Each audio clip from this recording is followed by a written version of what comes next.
Hello, this is Dr. Michael Greger coming to you live from my treadmill like I do every month to answer any questions you may have from my stationary treadmill, sadly, so I don't make people seasick.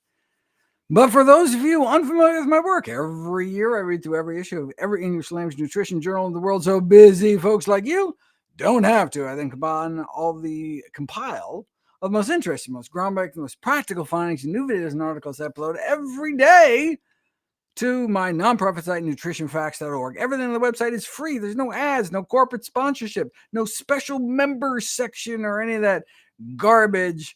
No kickbacks, no any of that. Just put it up as a public service, as a labor of love, as a tribute to my grandmother, whose own life was saved with evidence-based nutrition. Let's get to it. First question, any opinion on dental implants versus crowns versus bridges versus dentures? Are they all equally suitable? Well, dentistry is not my forte, but oh my God, one of the weirdest things I learned in reading How Not to Age. So I have a chapter on preserving your teeth. This is actually in the preserving your mind chapter, that dental implants are actually better for your brain, that there's something about jaw pressure that appears to be beneficial for cognitive function. I know that sounds kooky, but no, they actually, and there's also, you can imagine all the confounding factors. No, but they actually did an interventional trial randomizing people to these implants versus just, suction-based dentures, and actually got better mental function with the implants, where you actually feel pressure on your jaw when you chew like that. So actually implants may be better, but check out that. Do I have a video? I don't know if a lot of time I take all sorts of juicy stuff from the books and make them into videos, but of course there's just so much stuff, right? How Not to Age, 13,000 citations. So I don't know if every one of my videos has like 25, citations or something, 25 papers I cover, then, we're still talking, what, lots of videos, 400 videos, whatever. So, I mean, those, so in a decade, I'll still be rolling out videos from How Not to Diet. And that was even before How Not to Age. Anyway, so go to your local public library, check out the book. I believe it's in the Preserving Your Mind chapter, or just look in the index for dental implant and it'll pop right up. Okay. Silly head number 5 says, other than my refusal to tell us to smoke tobacco, to reduce the risk of Parkinson's disease, when have I broken my rule to always report the science, even when inconvenient or uncomfortable? This silly head 5 is referring to what's called the white hat bias in the literature, which is accusations that someone, for kind of some broader public health purposes, somehow kind of misleading people or suppressing information that might otherwise be kind of inconvenient to their narrative, whatever. I've got a whole video talking about the benefits of nicotine for Parkinson's. And talking about all the smoking data, showing the smoking does indeed reduce risk of Parkinson's. But of course, I end up saying, don't smoke if you care about your brain, because smoking increases risk of stroke and all sorts of other horrible things. So you don't want, but can we get the benefits of nicotine without the, drowning to death from lung cancer? Yes, there's nicotine, not just found in tobacco, but other nightshade vegetables like eggplants and tomatoes and bell peppers. And so they're actually, it's a super interesting video series. Check it out.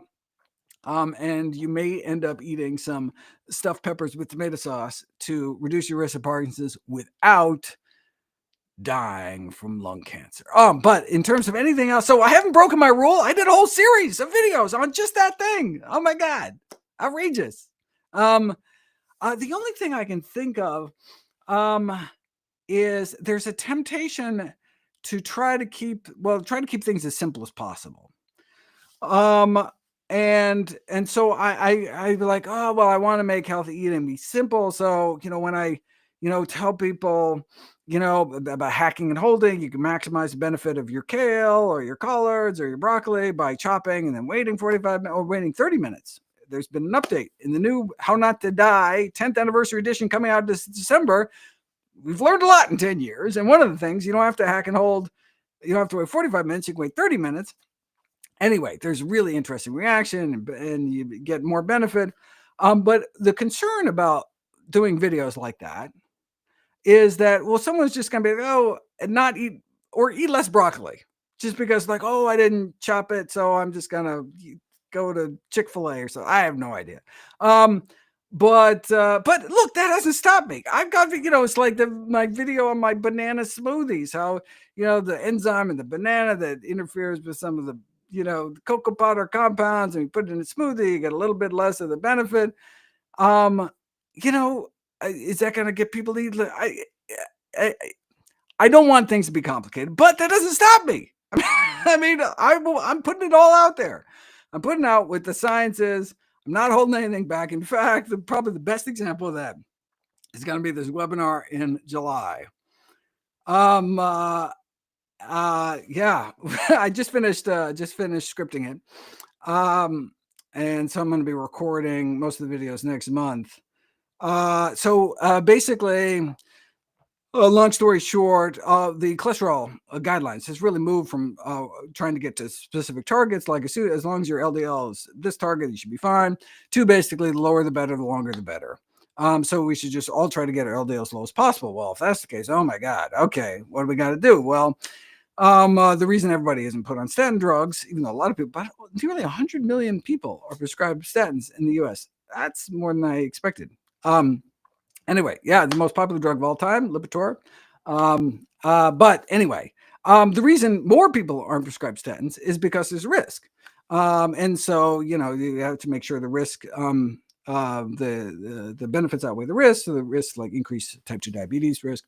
And so that's why I don't give them to everybody. But what if there was something that lowers your cholesterol, but doesn't have a risk, doesn't have a downside? Well, then we should all try to do it, right? Well, turns out there's lots of foods and spices and herbs and supplements that can lower our cholesterol. That in a safe manner, in which case, oh my God, well, shouldn't we all try to do that as much as possible? Because we got to get our LDL as low as possible, which is the primary driver of our primary killer, heart disease. Dun, dun, dun. Okay, thing is, there's a lot. I mean, a lot. And so I'm doing I'm going to do like a cooking video where I create what I call my portfolio plus powder, which is like all the like neutral tasting things that can be powdered and put into one thing, so you can just scoop it on a meal and kind of forget about it, and trying to make things easier. But of course, there's some things that are too nasty, so that's a separate powder mixture, and it's like some like mad scientist experiment, and people are going to look at this video, I'm afraid, and going to be like, oh my God, forget healthy eating, I'm going back to Chick-fil-A. But it's important to put that out. Look, if someone does one of those things, like one of the things is eating 2 apples a day lowers your cholesterol. Okay, so I say, okay, eat 2 apples a day, or 12 apple rings, dried apple rings, which is the equivalent in terms of the fiber pectin, which lowers your cholesterol. That's what we think is doing it, because the dried apples work as well, even without the peel, which has a lot of the nutrition. And so, look, even if someone adds, that's all they do, and they do all those other fun, that's great, fantastic. Lower cholesterol is better. But for those who want to kind of pick and choose a portfolio of things that fit into their life, I want to offer every single possible option. But it is going to come off pretty crazy. Anyway, but it's not going to stop me. Anyway, that's a fun question. Next up, Sebastian says, hello, are there any differences in lemon zest powder compared to lemon zest, similar to fresh ginger? I don't think I've ever seen lemon zest powder. Why isn't there lemon zest powder? Right? I mean, it's just, powdered rind. Oh my God. They totally should have that because it's good for you. There's all this cool stuff in the rind. That's why the healthiest citrus fruits are those little itty bitty, citruses you can just eat whole. I don't, why isn't there? I've never even seen it on the market, but I'd love to find it. I'm going to totally look online to find some. This is good stuff. I assume it'd be very similar, but it's a great question. It's a great point about the fresh ginger versus dried ginger. So there's all these experiments showing all these amazing benefits of dried ginger, including I'm sure they'll be featured in my next major book, How Not to Hurt, talking about natural approaches to pain management. Because ginger, even small amount, like quarter teaspoon ginger, does all sorts of things in terms of decreasing painful periods and osteoarthritis and all sorts of really cool stuff. Anyway, and so you would think, well, and so the reason they used powdered ginger is because they wanted to hide it in capsules to put it against placebo.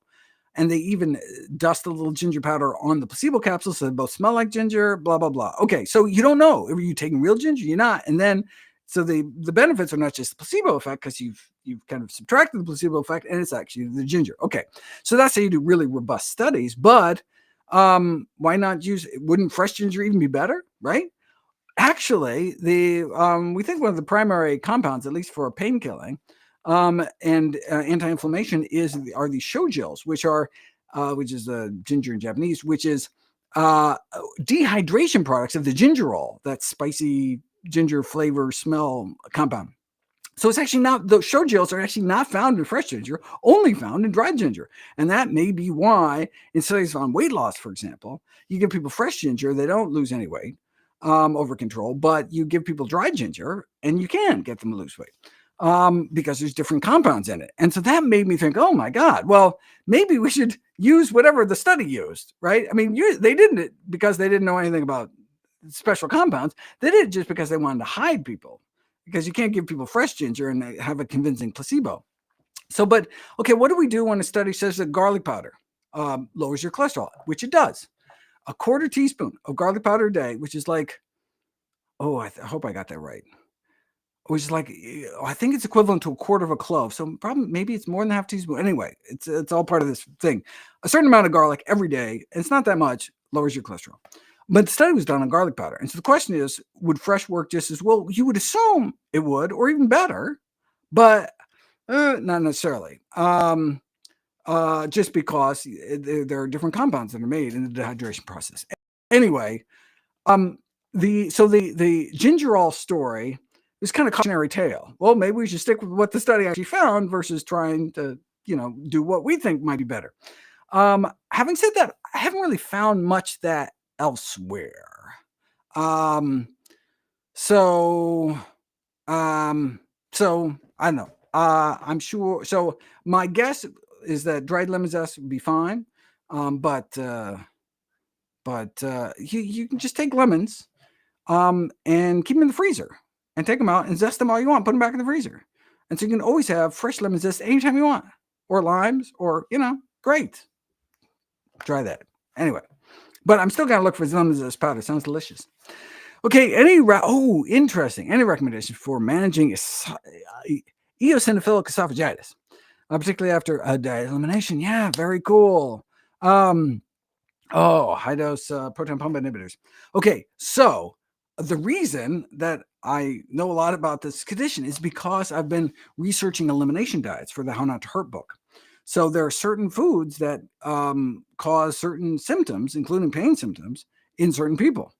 And so you do these elimination diets where you restrict people to foods that basically don't cause symptoms in anyone, and then you start adding back foods and in the hope that all your symptoms go away.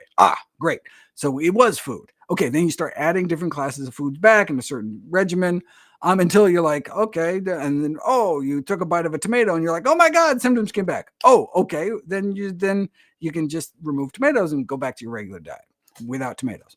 One of the most dramatic cases of how elimination diets work is this interesting kind of like autoimmune kind of response to various types of food components, where you get this inflammation in your esophagus in reaction to something, and so you put people on these elimination diets. Now, the question is, this questioner is like, wait a second, tried the elimination diet, didn't work.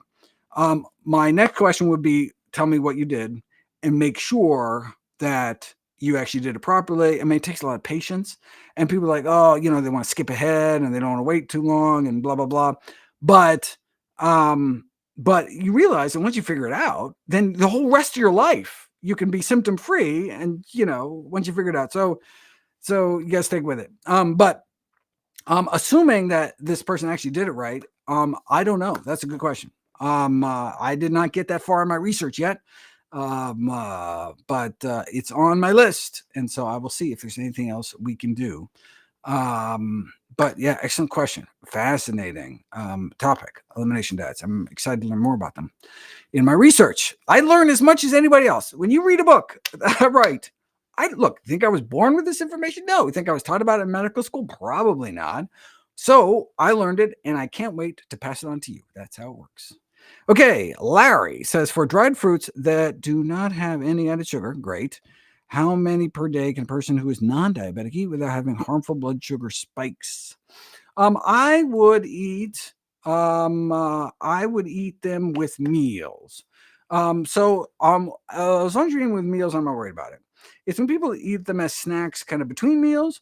And what concerned me was the study on orange juice that I featured in How Not to Diet, where they had people drink orange juice, which is acellular sugars, free sugars. Normally they're packed in cell walls, but now you juice it, you get rid of the fiber, and you're just drinking sugar water with nutrients. When you're drinking fruit juice, better than drinking sugar water. That have nutrients, but better to eat the whole fruit. Okay.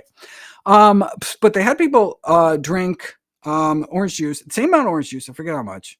I think like 2 cups a day, either with meals or between meals.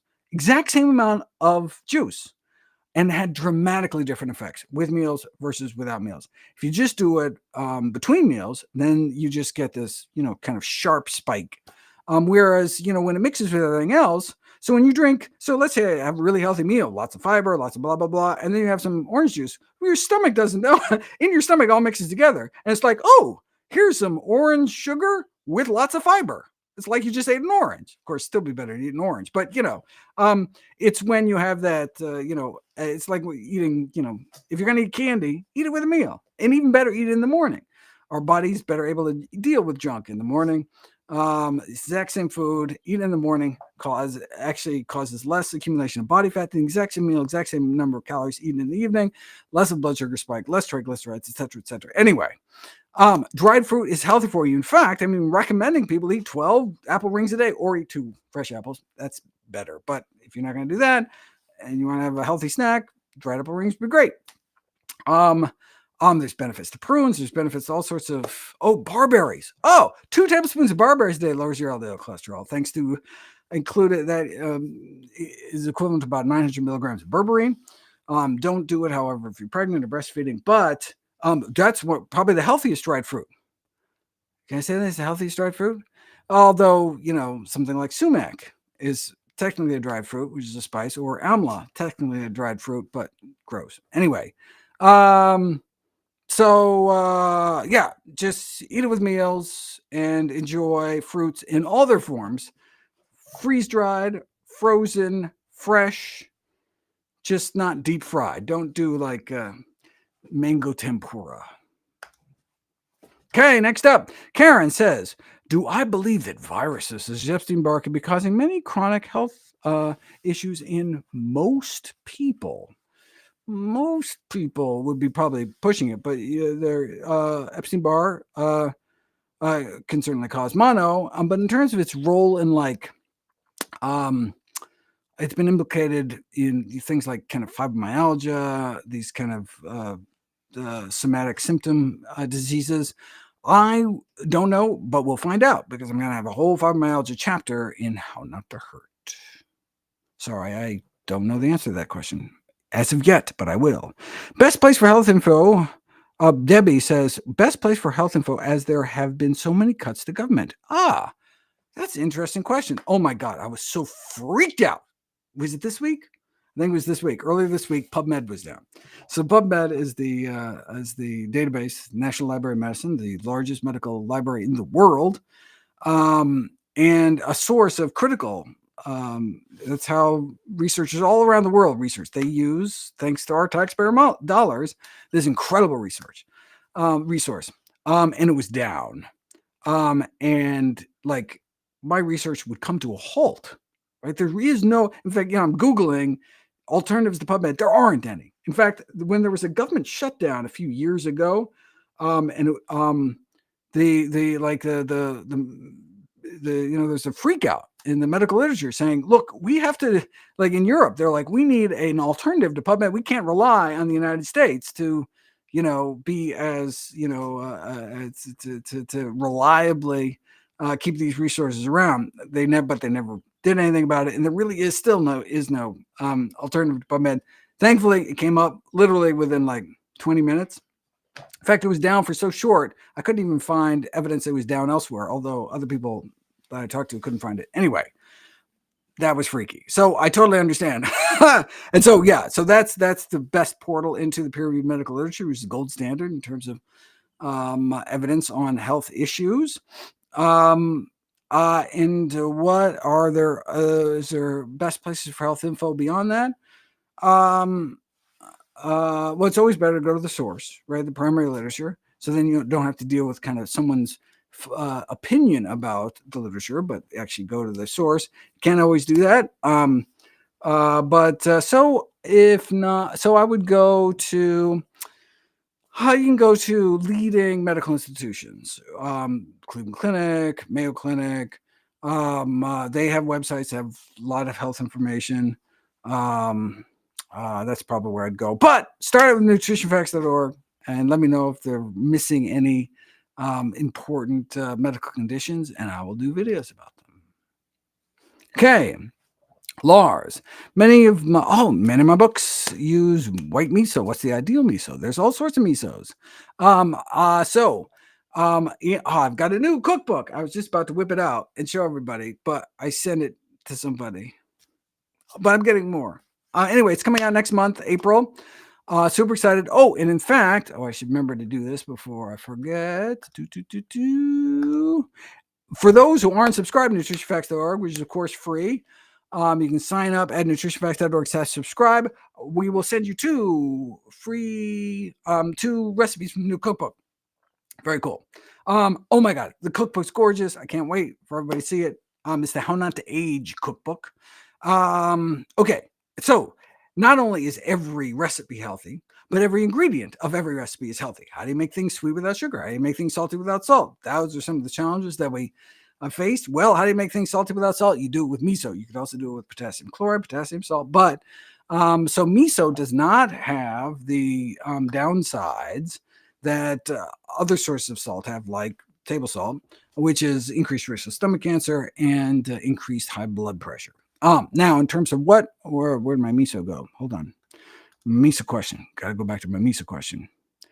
Is this my miso question? Yes. So in terms of what is best, the studies that show that miso does not raise blood pressure were done with soy miso. So, and they think it's actually some components of soy, or at least the fermentation process with soy, that counteracts the sodium. So I would not assume that like chickpea miso or any other non-soy miso would have the same neutral effects on blood pressure. So stick to soy, and then there's mild miso, there's red miso, there's more robust miso. The reason I recommend white is just because it's milder in taste, and so it doesn't affect the taste of the other components of a particular recipe. But if you really like that strong miso flavor, well then go crazy. Both red and white are made from soy, typically. But as you say, I like chickpea miso, delicious, but not sure about. I bet it hasn't been studied in terms of blood pressure. In which case, I would avoid it until we know more, because it does have a lot of sodium. Okay, next up. What about vitiligo? That is on our list of high priority topics. We have literally no videos. We have thousands of videos, not a single video on vitiligo. That is top of the list, not top of the list, but we have it in 4 categories, all the topics, hundreds of topics, and they're categorized by high priority juice. There's high priority juicy, high priority non-juicy. I forget exactly. Then there's low priority non-juicy. Anyway, this is a juicy high priority topic. And so we will have videos coming out about it, but I can't tell you what they say because I learn when I research, but we'll pass it along. Okay, Frank, whole food plant-based vegans expecting a baby. Congratulations. Should we introduce the baby to small amounts of animal-based foods? Oh, interesting. Prevent them from developing allergies to foods in case of accidental exposure. This is such a cool question. And so this arises out of this really interesting 180 that the medical profession did. So the American Academy of Pediatrics was like, your kid doesn't get peanut allergies, don't give them peanuts. That used to be the recommendation. And then literally 180, whoop, they said, oh no, give them peanuts. And so eating peanuts actually decreases your risk of developing a peanut allergy. And rarely do you see such a stark contrast between kind of official, consensus-driven, mainstream medical institutions doing such an about face, but they did it thanks to evidence. That's how it should always be. Okay, but this question, Frank raises a fantastic question. Okay, what about so egg allergies? Not very common, but can be serious. So by not giving them eggs, are they at higher likelihood of developing egg allergies? Theoretically, yes. So the question, so that's a great question. What should you do? That is a great question. Anyway, so that the buildup was to say how great the question was. Do we have an answer to the question? We don't have an answer to the question. So what I would do, and which I don't know, is how much does it increase risk? Is it just with peanuts? Is it with egg allergies too? Do we have evidence? So, for example, in India, vegetarian, the 40% of the country that describe themselves as vegetarians, they don't eat eggs. Eggs are considered like meat. They're lacto vegetarians. So, for example, is there higher incidence of egg? Is there like an epidemic of egg allergies in India, where they may grow up religious and avoiding eggs, but then later on, get a even more westernized diet and eat eggs? So those are the kind of questions I'd be looking into to do a video about it. But I will totally do a video about it because it's such a great question, and totally a legit question, at least based on the peanut allergy literature. So let's find out about egg allergies. So stay tuned. That is such a cool. See, I've already had vitiligo is already on the list, but this is a new video idea that I would not have had otherwise. This is one of the reasons I do my Q&As. This is awesome. All right. Next up, do I know anything about healing granuloma annulare? That sounds like a ring-shaped granuloma, but I'm not familiar with that condition, so I'm sorry, I cannot help you. Alexander, could immune boosting food, green tea, yeast, blah, blah, blah, kiwi, blah, blah, and forest bathing lead to problems with MS patients? Oh, fantastic. Okay, this is, again, high-level question. Great. Okay, so there's kind of,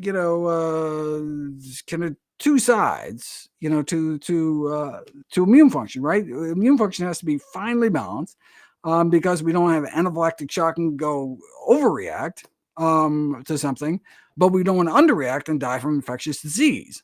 And so the question here is, if I eat lots of kind of anti-inflammatory foods, inflammation is part of the immune system. And so if we kind of suppress inflammation, is that going to impair our ability to fight disease? And then the vice versa, if we have immune boosting foods that kind of rev up the immune system, is that going to be a problem for autoimmune diseases? And that's a good theoretical question, but it's been put to the test, and no, we seem to get the best of both worlds. So, for example, by eating mushrooms, not only do you get a decrease in allergy symptoms, which is kind of the bad part of the immune system that you don't want overreacting, but you get a benefit in terms of reducing upper respiratory tract infections, which is the other half of the immune system. Anyway, the best of both worlds. Eat these immune boosting foods without worry that is going to increase the risk of autoimmune disease. And unfortunately, I got to run to an interview, but thanks so much. This has been fun. Lots of cool high-level questions. I love it. Don't hesitate to ask really kind of simple questions too, but it's kind of cool to get my brain going too. Anyway, thanks everybody. Talk to you soon next month.